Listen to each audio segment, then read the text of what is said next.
Agent के रूप में मांझी जी क्या, हमारे साथ सब दिन नीतीश जी रहे हैं। नीतीश जी हमारे ही उंगली धर के, भारतीय जनता पार्टी की उंगली धर के यहाँ तक राजनीति की है। चुनाव आने दीजिए ना, 2024 में 40 सीट समेट देंगे तो पता चलेगा इन लोगों को। आरजेडी, जेडीयू और कांग्रेस अभी मिलकर भी कुछ नहीं कर सकते। कुछ नहीं कर सकता है। नरहन्नी बहुत तेज हो जाए तो नाखूने काट सकता है, गाछ वृक्ष नहीं काट सकता। ये सब नरहन्नी है। तेजस्वी यादव को के गो MP है, जीत के गया है, के गो है। लंबा बात कर रहे हैं, जो लंबा बात कर रहे हैं, के गो है।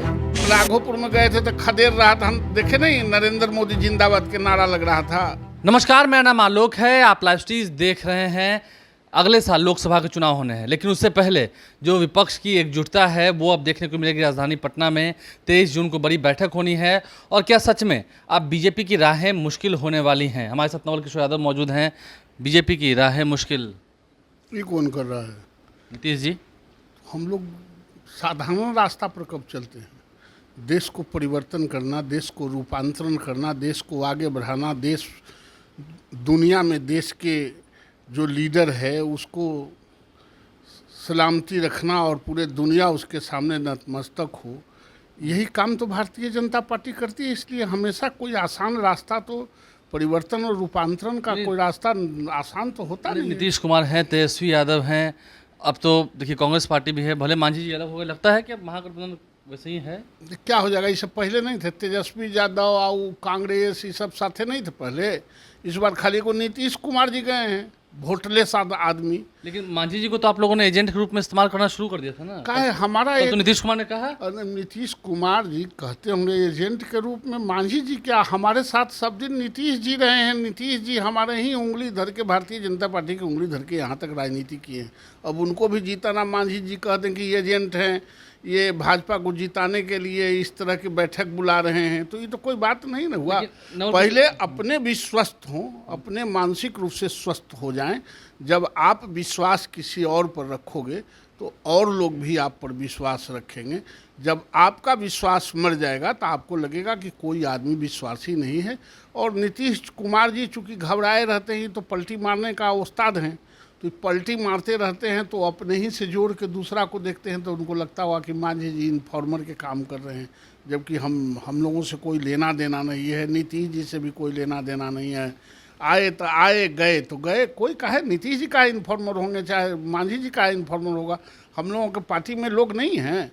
जिस तरह से देखिए नवल जी, हम आंकड़ों की बात करते हैं, जो वोट परसेंटेज है, वोट की बात होती है, आपको नहीं लगता कि महागठबंधन का वोट बढ़ा है, लोग जुड़ रहे हैं? एकदम सब महागठबंधन के साथ है, अब कोई किसी के साथ नहीं है।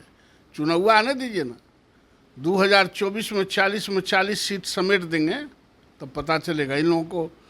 तब पता चलेगा। ये बंद कार में घूमने से या घर में बैठ के कसीदा कहने से वोट मिलता है? इसलिए तो कहे थे कि आप लोग डरे हुए हैं। वो तो हम डरे हुए हैं कि वो डरे हैं, सो पता चल ही जाएगा। कैसे पता चल जाएगा? पता चल जाएगा। आ रहा है चुनाव ना, आप 23 तारीख को बैठक है ना, वो बैठकों में पता चल जाएगा। और 24 में जो चुनाव है उसमें इनका धो पोंछ देंगे। मतलब आरजेडी, जेडीयू और कांग्रेस अभी मिलकर भी कुछ नहीं कर सकते। कुछ नहीं कर सकता है। नरहन्नी बहुत तेज हो जाए तो नाखूने काट सकता है, गाछ वृक्ष नहीं काट सकता। ये सब नरहन्नी है। आपको लगता है कि जो वोट परसेंटेज की हम बात कर रहे थे, वोट बढ़ा है, तो इस पर भी कह रहे थे कि हमारे साथ लोग हैं, देखते नहीं है जनता कैसे उनके साथ लोग हैं तो सरकार का है ना बना लिए थे। नीतीश कुमार के लोग हैं तो नरेंद्र मोदी के नेतृत्व में 45 गो MLA जीत के आए। अकेले लड़ते तो 5 को नहीं जीत के आते। वोट कहाँ है इन लोगों के? वोट तो सिर्फ भारतीय जनता पार्टी के पास। आपको क्या लगता है इस बार 40 में से कितना? 40 में से 40 आपको? हम लोगों को। उन लोगों को? उन लोगों को कुछ आएगा। वो तो कह रहे हैं कि वो तो पता ही चल जाएगा समय। अच्छा, तेजस्वी यादव को के गो MP है, जीत के गया है, के गो है। लंबा लंबा बात कर रहे हैं, जो लंबा बात कर रहे हैं, के गो है। अरे जो हमारे साथ रहता है उसी का जीतता है, जो हमारे साथ नहीं रहता है उसका कोई नहीं जीतता। तो अभी हाल ही में राघोपुर भी गए थे और वहाँ पर भी राघोपुर में गए थे तो खदेड़ रहा था, हम देखे नहीं, नरेंद्र मोदी जिंदाबाद के नारा लग रहा था। अब जब राघोपुर में नरेंद्र मोदी जी का जिंदाबाद के नारा लगने लगा तो अब बकिए इन लोगों के ज़मीन कहाँ है, जरा सोच लो। जब वह भी ज़मीन भारतीय जनता पार्टी के पक्ष में लहलहा रहा है तो इन लोगों के पास कुछ नहीं है। इन लोगों को तो कम से कम एक बार मूल्यांकन करना चाहिए कि लोग ख़त्म हो चुके हैं। मतलब आप दावा कर रहे हैं कि आएंगे तो मोदी, यही बात ना? अरे दावा इसमें क्या करना, मोदी हैं, थे और रहेंगे। मोदी थे, हैं और रहेंगे। राघोपुर में ही जब ज़मीन खिसकती जा रही है, हालांकि राघोपुर में कई सारी बातें कही थी तेजस्वी यादव ने कि हम नौकरी दे रहे हैं, बीजेपी में बेचैनी है। इन तमाम सवालों पर नवल किशोर यादव कैसे मुखर होकर कह रहे हैं, आपने सुना है। 23 तारीख को जो बैठक होनी है उसका फलाफल क्या निकलता है ये भी देखना होगा। हमारे चैनल को सब्सक्राइब कर लें, साथ साथ फेसबुक पेज भी लाइक करें। धन्यवाद।